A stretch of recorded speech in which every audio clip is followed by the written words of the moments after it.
আসসালামু আলাইকুম এভরিওয়ান, সবাইকে শুভ দুপুর। আজ আপনাদের সামনে নিয়ে চলে এলাম একটা স্পেশাল রেসিপি, সেটা হচ্ছে হাঁসের ডিম আর বেগুনের রেসিপি। সকাল সকাল শীতের আবহাওয়া পড়ে গেছে।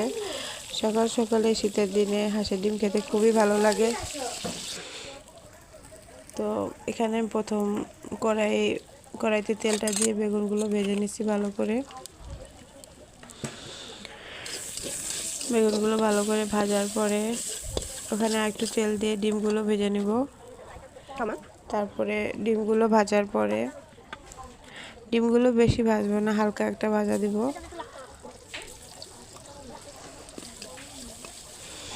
আমাদের ঘরে যে কয়জন মানুষ ছিল দুপুর টাইমে ওই কয়টা ডিম নেওয়া হয়েছে। তো ডিমগুলো ভেজে নিলাম।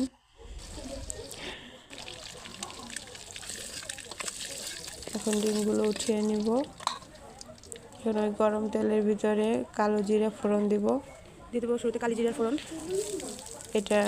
এই রান্নার মেইন স্বাদটাই কালো জিরাটাই এনে দিবে। কাঁচা লঙ্কা, এখানে কাঁচা লঙ্কা দিলাম, আর কাঁচা পেঁয়াজ আর রসুন দিলাম। পেঁয়াজ কেটে দিচ্ছি আর রসুন থেতো করে দিচ্ছি। আর পেঁয়াজ দিয়ে দেবো সাথে। একবার সিম্পল রান্না, এটা ব্যাচেলার বাইরেও করতে পারবেন, যে কেউ করতে পারবেন। খুবই খুবই খুবই টেস্ট।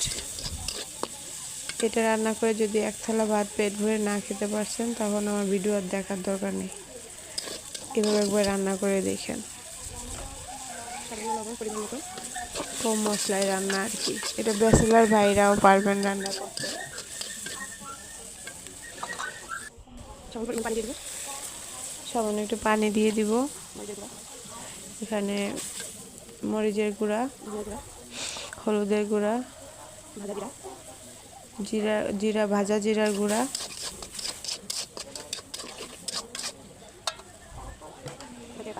ভালো করে মশলাটা 5 মিনিট কষিয়ে নিব। কারণ বেগুন ভাজা ডিম ভাজা এটা মশলাটা পারফেক্টভাবে কষানো হলে তরকারির অথেন্টিক স্বাদটা আসবে। এটা হচ্ছে নতুন বানিয়েছি সকাল সকাল।